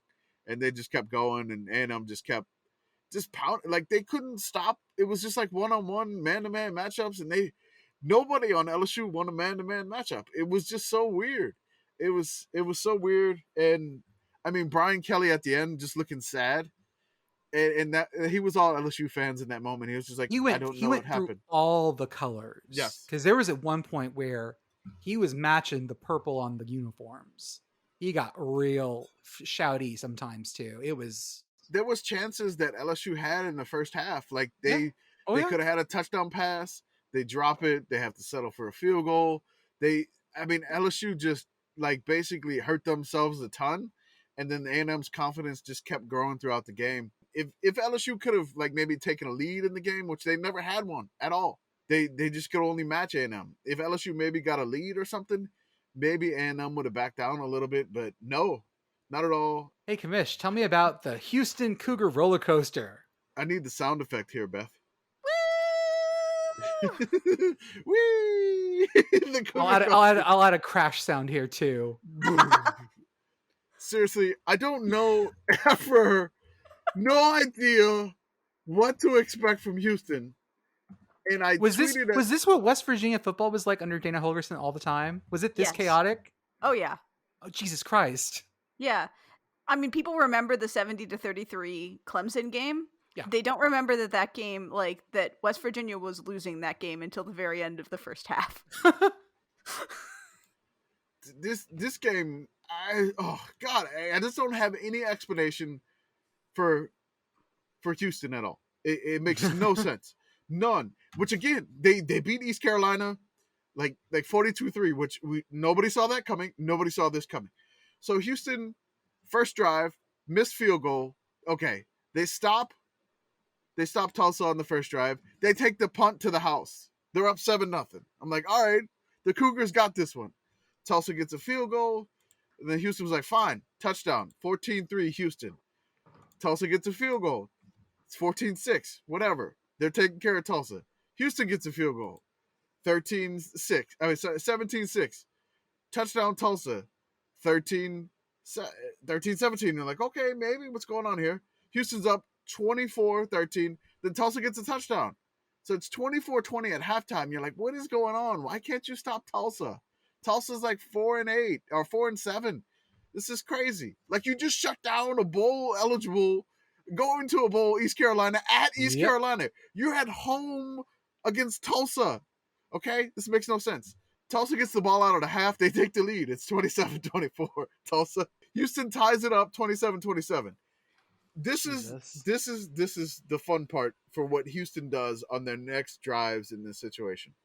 So next drive, Houston interception. Three plays, negative yards, punt. 3 plays, 1 yard, punt. 4 plays, 16 yards, punt. Just like, what happened? What happened, Houston? And in that process, Tulsa gets a touchdown and a field goal, so they're up 37-27. Houston drives all the way inside Tulsa's 6-yard line. They have 3 minutes left. They kill 2 minutes of clock in this situation. A little clock commandery from Dana Holgorsen. He didn't really use any timeouts, but I don't think he had any at this point. In this case, they get a field goal to make it 37-30. Then they have to kick an onside kick. Tulsa recovers it. They kneel it out, and that's the game. They lose 37-30. I don't know what happened. Like, you look at the team stats, Houston had 506 yards. Mm-hmm. They had 1 interception. That was it. I don't know. Houston, you are so confusing. I love you. Sometimes the roller coaster ride ends with everybody getting off and going to get funnel cake. And sometimes the roller coaster ride ends with the roller coaster flinging everyone into the lake at Mach 1. And then Tulsa fired their coach. Yeah, Tulsa fired their coach. Yeah. At least he goes out with a win against Houston, which, you know, he enjoyed the Cougar coaster ride. Beth, did you watch the Oklahoma State game? I know you said you were going to. Well, I mean, I started watching that game, I think, in the second half, because I just didn't want any part of that in my life, and I turned it on and I found my team playing in a lake. So I watched let's talk about some entire drainage game. issues, guys. I watched the entire Field game. drainage issues. I watched the entire game. I was like, I know Beth was going to be on the pod. I was like, let's watch this entire. And I had it the sound on in the quad box. That's right. We can have sound effects this time instead of the last podcast where we kept asking for sound effects and we didn't get any. We didn't get any sound effects. None. We got nothing. You got discounts. Last pod, no sound effects. You got great value editing, okay, guys? Yeah, like Jalen Anderson was a revelation in that game, which is like I didn't know he was on the team before that. Seriously. Bad sign when you're like, who is this guy? He has 160 yards and 2 touchdowns. Where have you been hiding him? This whole year. Like all year, whenever we're like, boy, our rushing game should be so much better. I can't figure out why it's not. Like, It's It's just the incredible. I think the smoking musket was just like, it's nice to finally play the freshman and then watch him run for 160 yards. Mm-hmm. There was one inexplicable thing that Neil Brown did at the end of the game. I don't know what he did, why he did this. It was like a minute 40 left, or minute 36 left. It's third down. Make Oklahoma burn their final timeout. Run the ball. Mm-hmm. Do it. You've been running the ball. You have 280 rushing yards. You only have 77 yards passing. It's a monsoon in Stillwater. This is one of the worst monsoon games I've ever seen. It is not a stretch to say they were literally playing in a lake. Seriously. Passing was not going to work in this game. Why are you trying? Why are you trying? So then he tries to throw a go route down the sideline on third down. What are you doing, Neil Brown? Now I'm upset. Like, I'm not even a West Virginia fan, and I'm upset on your behalf, Beth. This is ridiculous. Yeah, we got to the end of this, and a couple other West Virginia fans and I are like, if this is the game that saves Neil Brown's job, I swear to God. Mm-hmm. Don't do that to me. Yes, cool. He's proven he can win in the state of Oklahoma. We're all very proud of him. Please give us a new coach. It was a crazy game, and I just don't, like, they ran the ball, and then in the second half, they were just like, oh, we're not going to run the ball anymore. No. Yeah, now we can throw it. We've proven that we can run it, so it's throwing it time. Yeah, that's right. We run the ball to set up the pass in a monsoon. A little Brian Kelly-esque by Neil Brown here. A lot Brian Kelly-esque. Only Neil Brown doesn't look like an eggplant. Minnesota wins Paul Bunyan's axe from Wisconsin. I watched none of this game. This was another one that on the quad box. It was whatever game that I put the sound on, because you can have like 4 games going and then only one with the sound, of course. So this is the game I had the sound on the whole time. I don't know who was commentating or whatever, but I wanted the sound on in this game. It was great, like ambient noise, great commentating, whoever was commentating this game. And of course, they're playing for an axe. I want to hear who's going to win this damn axe. Mm-hmm. I love this. This is one of my favorite like trophies because it's a freaking axe, all right? Oh, yeah, it's great. It's just an axe. I mean, you're playing for an axe. Everybody runs to get the axe, and they chop down the goalpost. They act like they do it. It's great. I love it. Yeah. It's fantastic. So one of these years, somebody's going to slip, and it's going to be great. Again, hopefully nobody gets hurt. But I'm looking at the axe further. It seems kind of rounded edged, so it seems a little bit safer than what I thought it would be. But maybe still not. I mean, it's not like an axe you get at Home Depot with like a cover or something like that. In this game, this was ridiculous. It was an ultimate struggle fest. Both teams had like 3 field goals. And like they would just go from their 20 to the other team's 20, and they just could not get anything done in the red zone. And then at one point, Minnesota hits like a 40, 50 yard slant pass out of nowhere to take the lead. And I'm just like, what? I didn't know they could do that in this game. This is crazy. It was nuts. Slant pass, touchdown. Minnesota's up 20, I think it's 23-16. So Wisconsin gets one chance to come back and tie it. I think Graham Mertz got hurt or he was benched. I don't know. So Wisconsin gets to 1st and goal at the Minnesota 5 with 21 seconds left in the game. This is what happened, and this is what Wisconsin does. Keep in mind, Wisconsin is at home in Madison when this happens. Mm-hmm. Okay? So 1st and goal from the Minnesota 5 with 21 seconds left. Penalty, offensive holding for Wisconsin, backed up to the Minnesota 15. 1st and goal at the Minnesota 15. False start. Wisconsin backs them up to the Minnesota 20. 1st and goal from the Minnesota 20. Incomplete pass. 2nd and goal from the Minnesota 20. False start. Wisconsin. Back to the Minnesota 25. 2nd and goal at the Minnesota 25. Wisconsin. False start. Now it's 2nd and goal at the Minnesota 30-yard line. The next pass was incomplete. The next pass was completed for a 5-yard gain to get them back to the Minnesota 25. So they had one last heave into the end zone for the Minnesota 25, and Minnesota defends it well. No pass interference, anything like that. And the Golden Gophers go away with the axe. But I have never seen that. And the funny thing is, like, they thought maybe Jim Leonhard could be the head coach of Wisconsin. Mm-hmm. And then I don't know if this drive would happen, this meltdown at the end, basically talked them to go get Luke Fickell from Cincinnati. as their head coach. So I don't know. But like Minnesota wins the Axe, and then Wisconsin was like, "Oh yeah, we're gonna hire a new coach." UCF survives against South Florida, the Battle of I-4. So I'm very superstitious about my graphics. Okay, I don't make graphics until I know the game is done, because I fucked this up before last year. I threw someone in the mine cart that I shouldn't have, because I was going to bed early, and I threw a team in the mine cart.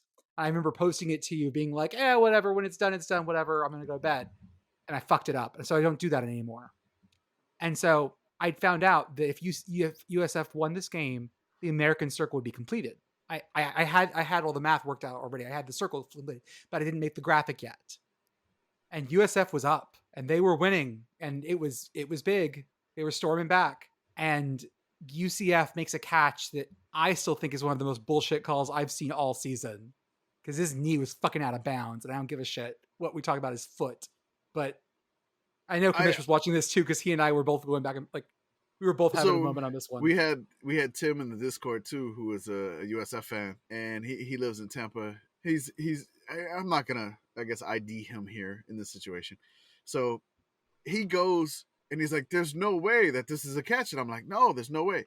But the thing is, like, UCF had two incredible catches, like on this drive to take the lead against South Florida. Like the one that was actually a catch. That wasn't actually a catch. Like the diving, like he was like flat. I've never seen somebody so parallel to the ground making a catch. And then he pulls the ball back and puts it like behind his back as he's sliding like chest first across to make sure the ball never touches the ground after they review it. This touchdown catch, I have no idea how this guy ruled him in bounds. He was right there. And it looked like it was, I still don't believe it was a catch. And UCF fans are going to be mad, of course. That's what they do. That's what they do. Well, they're listening to this podcast. Sure. At the Hilton, they're managing at 2 a.m. Okay, so, Godfrey. Mm-hmm. Okay. No, but seriously, it's just I guess ours are listening from the La Quinta. Actually, we don't have split zone duo money. That's fair. The best Western in Shreveport on Monkhouse Drive. That is our headquarters. Mm-hmm. Yes, we get Best Western. We got to keep that fucking shtick straight. We're moving hotels. We're moving. I was like, hey, no, that's the wrong hotel. This is where we're from. Monkhouse Drive, Best Western. Yes, they have a business center with a fax machine. So we need that apparently in the Sickos committee. UCF wins it on that weird catch, and is that a case of the rule of cool actually working? I think so. It was. It very much was. They're just like, just give it to UCF. It's cool. We don't want to ruin their chances for the American title game. I don't know. But they get to go to Ullman to see if they can beat Tulane again. Syracuse beat Boston College. The only interesting thing about this is that Boston College was up 17-6 with like 12 minutes left in the game. And then Q's woke up and decided that they didn't need to lose this fucking Boston College team. I don't know where this came from. I had the game on and I was just like, what is going on? Like, why can't Q's get anything done at all? Like, it made no sense to me. So, and then there's like rumors in the middle of the game, like Dino's fired if he loses this game. Like halftime, they're losing, and it's just like, so BC goes up 17-6 with 12 minutes. I'm like, oh no, is Dino fired? Oh no, like what's going on? All of a sudden, Q's out of nowhere, bang, bang, touchdown. They're up 18-17. I'm like, what happened? What just happened? And then they didn't stop. They just kept scoring. They get up to 32, like 26 unanswered points. They win the game 32-23. So they avoid that dubious distinction of going 6-0 to start and then losing 6 straight. They only lose 5 straight, and then they get a win to finish 7-5. I mean, poor BC. I don't know what happened. Like BC was dominating, and then all of a sudden they just broke. And I still don't know what happened in this game. Texas Tech beat OU in overtime. Only thing that's interesting about this is the first time in school history that Tech has beat Texas and Oklahoma in the same season. Mm-hmm. There was a wild hurdle attempt that looked like to get a first down for Texas Tech. He got like thrown up, and I think one of our committee members was like, I just replied to this, do a barrel roll. And I was just like, it seems like that's what he did to get that first down. It was nuts. We didn't have it on here, but I'll say I also watched most of the Apple Cup. It was actually a really great game. Washington ran away with it at the end, but it was not that way for most of the game. It was actually pretty close the whole time. It was And 35-33, and I think they just bobbled the 2-point conversion to tie it Yeah. at 35-35, and then Washington just pulled away. It was a really fun game. Apple Cup's always great. That trophy looks like the trophy looks so cheesy compared to the actual game itself. I want the Apple trophy to be like this giant like thing. Let's quickly talk about some bold dreams that are dead, some that are alive. Rice lost a close one to UNT 21-17, but Rice has the highest APR, so they're the first of the 5 of 7s that'll be in. Right now, we have 79 teams in for 82 spots, so we're 3 short. Buffalo has rescheduled the game against Akron for this weekend, so if they can beat the juggernaut that is Akron. Yes. Oh, by the way, we had people up in our mentions being like, hey, you're using the wrong Akron logo in your Mac wheel, your Mac circle. I use the old Akron logo, the old Z. So thank you for whoever's doing the Akron communications department that went to the proper A there. I really appreciate that kind of shit, and I'm not joking. It's funny. Like, you do that intentionally, though. Like, you use the wrong logo intentionally. I do that a lot of times. This time I just used an old one that I had, and I tried to update to the nice new sharp Akron A that they have. It has the Z hidden in it. I'm gonna use the new Kentucky birds fucking cat logo forever now. When I beveled it, it looked even more fucking. It was great. Did you see that, Commish? No, I didn't. Can you show me that, please? Yeah. Hold up. Birds fucking a cat. All right, yes. No, not birds. They're 2 birds fucking each other. Oh, wait. Okay. Bird sex? All right. So, like, the bird itself. Okay. So it looks like 2 birds passionately fucking. Okay. Well, whose helmet is this? That's Kentucky's. Kentucky. What? Yes. That's their alternate. And you beveled this? Yeah, let me find the bevel. Of course he did. I was beveling everything. Yeah, you turn that sideways, definitely. There. Oh, yeah. I mean, Kentucky did win the Governor's Cup. I'll say that. They did. And Scott Satterfield, I don't know. Maybe he's still in the hot seat. I have no idea because you lose to Kentucky. Who knows? Maybe he'll get the Cincinnati job. Who knows? Like, the only highlights I saw of that game, like, come across the timeline was like Louisville scoring touchdowns. But each time they scored a touchdown, they were still down by like 14. So that's the only thing that I saw. Like, I was trying to pay attention to that game. Sometimes on Twitter, oh God, yeah. Okay, the bevel makes it even more evident. Yeah, no, they're very passionately fucking. Caw. New Mexico State needs to reschedule the game. They need one more. They had to cancel the San Jose State game because of the tragic death that happened in the program. But it can't be an FCS game, or else that they run into the App State problem. So I don't know what they're going to do. We follow some New Mexico State reporters. They're applying for a waiver to get in at 5 and 6, considered for the bowl, and then they're trying to get a game with Valparaiso, who is an FCS team. But then they would need a waiver because this would be their second FCS team if they were to beat them. So they're trying to get some waivers from the NCAA. The Sickos committee says just let them in at 5 and 6. They don't need another game. Let New Mexico State go bowling. And I feel kind of bad because the game that I went to attend there, they lost.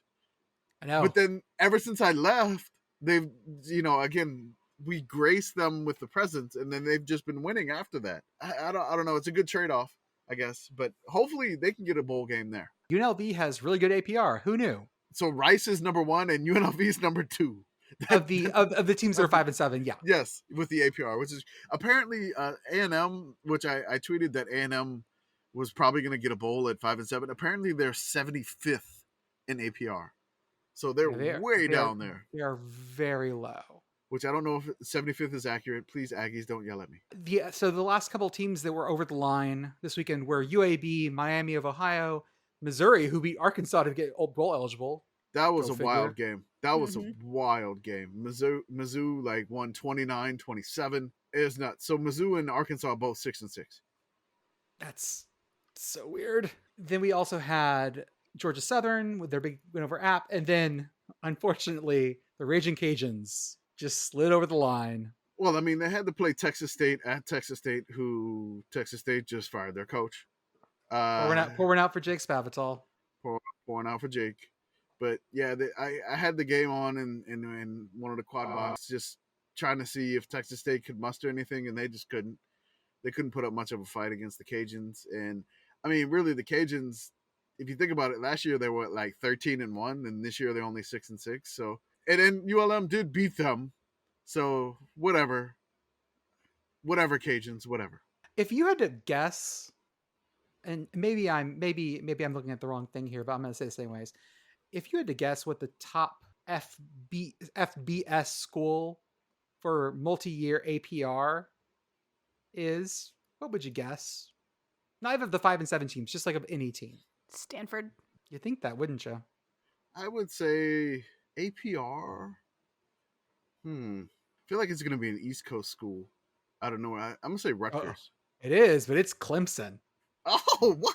Whoa! Academic stalwart Clemson. Huh. Yeah, Wow. wouldn't have guessed that one. Wouldn't have guessed that one either. I would have been guessing for a while. Yeah. Right, like that would have been a long time. Clemson wouldn't have come across the radar for a bit. Yeah, thank you for sparing us from a 3-hour podcast, Jordan. The top ones, by the way, again, more ones that you will not guess, and this is for FBS. Columbia, by the way, is number 1. Clemson, Ole Miss, Alabama, Northwestern, Rice, Air Force, Washington, Wisconsin, and The Ohio State University has a better APR than Michigan. What? Well, that's one win for The Ohio State University this weekend. Probably not the one they wanted. No. And then there was the tweet that said Ohio State, it said like all these Michigan nerds, and then Ohio State has a higher APR. Yep. Love it. So it looks like UConn is going bowling, which is great.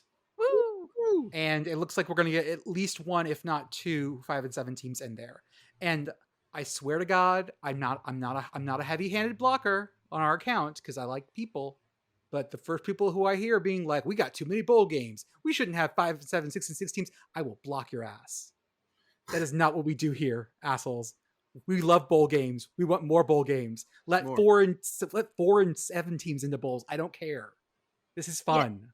Yeah, this is the Sickos committee. Like, yeah, let's do it. Bring on as much weird football as we can have. If we get Iowa Pitt in the Pinstripe Bowl, God help me. God help me. I might actually try to figure out a way to get to New York City. And I hate that place. I only spend 48 hours at a time in that fucking city because I hate it so much. But I will go to Yankee goddamn Stadium in the Bronx to see this. I watched a New Era Pinstripe Bowl from a box one time. Ooh. Yeah, I know. It was very fancy. Some FCF stuff. It poured, but there were a lot of crab legs. Some FCS stuff very quickly. The Bayou Classic. Southern beat Grambling, which means they're playing Jackson State for the SWAC title. And the winner of that gets to play North Carolina Central in the Celebration Bowl. By the way, when I was doing that circle today for the American, I did not realize that North Carolina Central beat the absolute tar out of New Hampshire earlier this year. New Hampshire, which has been on fire. Yeah. Wow. North Carolina Central is going to go to that Celebration Bowl and smack around whoever it is, maybe Jackson State. And I don't know that Jackson State is ready for what North Carolina Central has to bring on. We'll ask Blue about that later on. I'm sure Blue saying nice things about North Carolina Central will pain him, but we'll see. Yeah. Thank you for televising all of halftime. Thank you. Yes. Thank you. Thank you. Always do that. NBC does that good every year. They will televise the halftime of the Bayou Classic, which is great, which they should be doing anyway. Like any of the, just come on, give us. I don't need playoff talk. Let's go. No, Yeah, I want NFL Network talk about talk to me about the Jaguars during the Sun Belt game. Yeah. Yeah, no, I want the human jukebox. Put it in my veins. Yep. Done. Shout out to the dude in the stands for the Bayou Classic. Everyone thought he was rolling a blunt in the Superdome. He was warming up a rib with his lighter, and I get that. I don't want cold ribs. It's just a viral moment. Everybody's like, man, this man is rolling up a blunt in the middle of the Superdome, and he got caught on camera. And like he's like using the lighter across. That would have been great. Like that in and of itself would have been great. That'd have been awesome. But the story itself is even better because he was actually trying to warm up a rib that he snuck in to the Superdome, and he did not want cold ribs. He just, I think there was a Facebook post like, "Leave my uncle alone. He brought in a rib. He was not smoking a blunt." It was and great. There's a picture of him like just biting into the rib. How many ribs do you think he brought in? Is a rib a thing No, you there's travel with? no Or way. is There's no way. I'm imagining him wearing like a half rack, like it's the belt full of dynamite from Speed. Oh, he's got a bandolier of ribs. Yeah. It's bandoliers. It's bandolier stars. Absolutely. No one sneaks in a rib. You sneak in a half rack minimum. Yeah. Absolutely. I don't know, man. I think he would personally to not get too greedy. Maybe just a little halftime snack or whatever. Maybe just 3 ribs. I would say just 3 ribs is enough to get you through the game. No, You know, when you feeling a little half rack, okay, that's it. half All rack right. at least. Don't get too greedy now, sneaking in a half rack. But they got to be cut up though. You can't like. Well, I mean, the you sneak danger in of that, the danger of the half rack is that by the time you get down to the end of it, your ribs are cold. But obviously, we've solved that With the problem. lighter. I know that's right. One at a time. He got a lighter in too. That's the other thing. He got a lighter in the Superdome too. That's the part we're not talking about. I didn't know you could do that still.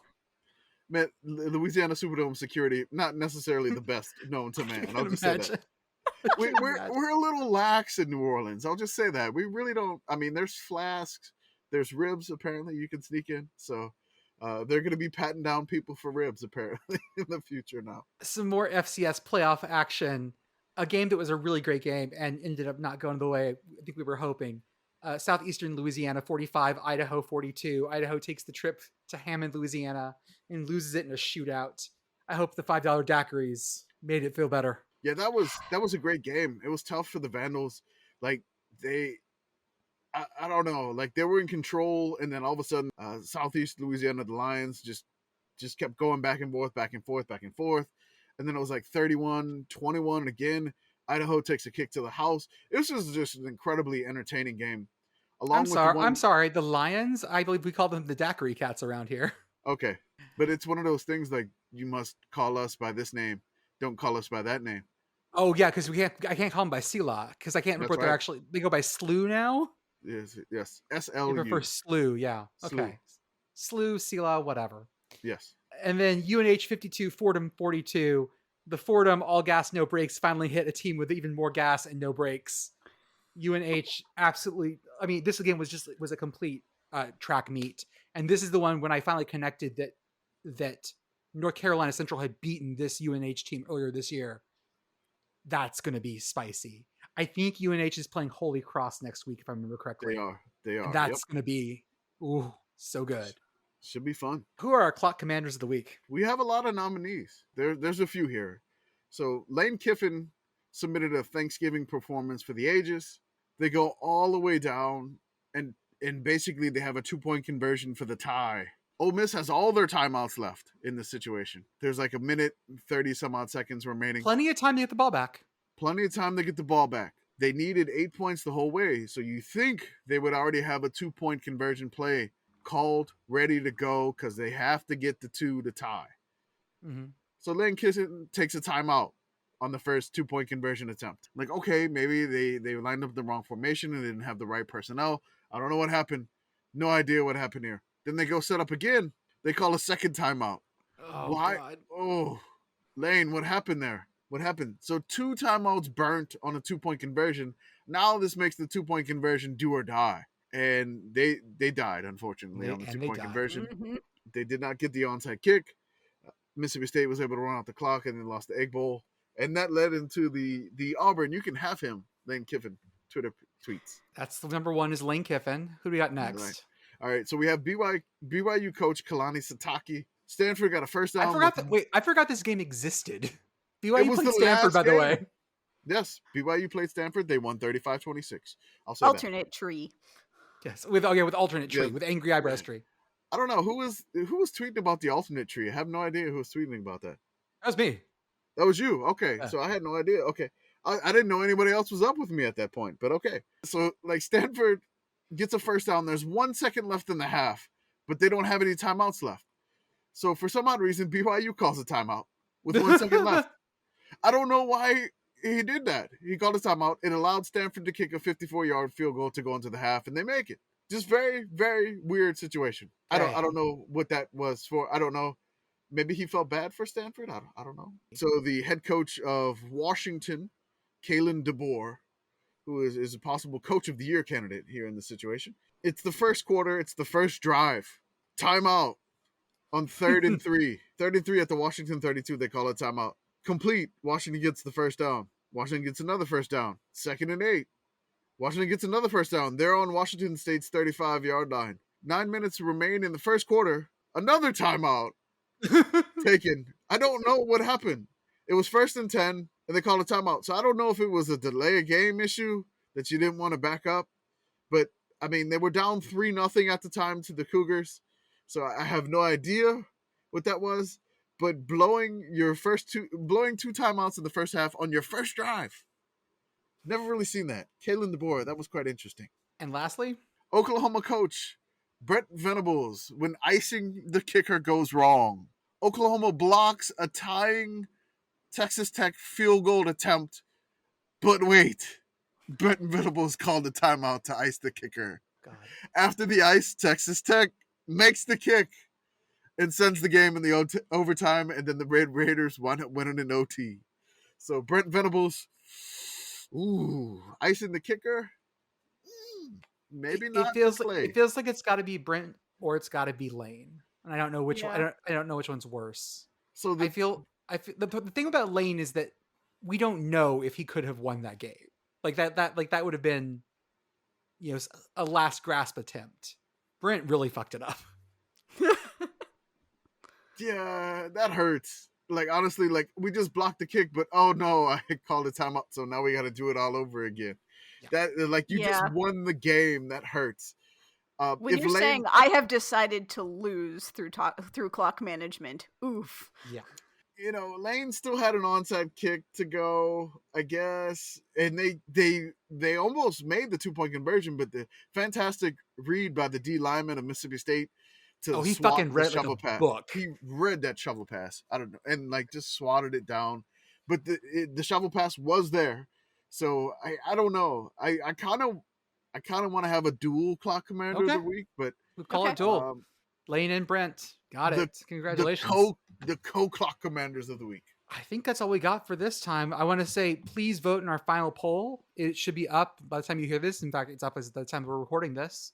We'll collect votes for a couple days. Did you put a final date on it, Commish? Yeah, we're going to do it for a week. We're going to do this one. It's the final poll for the week. I think Sunday we're going to have it. And we're going to have next Sunday we'll have Kevin on, our Sickos recreational spreadsheeter. He'll be doing that information right now. I think we have 600 and some odd ballots already submitted. Hell yeah. We're going to keep plugging it throughout the week. So please cast your votes. If you want to wait until after the conference championship Saturday, you're welcome to do that, because maybe there's some more sickosness to happen in the future if you want to. We're going to close the poll on Sunday, 6 p.m. Central Standard Time on Sunday, December 4th. Get your votes in, and we definitely do appreciate everything you submit. And I think we're going to try to do some sort of charity food drive like we did last year, but we just haven't hammered out the details yet. For sure. Beth, anything else you got? No, it's about time for me to plug in tomorrow's crockpot. Sounds good. I will talk to you guys later, and we will talk to you guys at the preview for our championship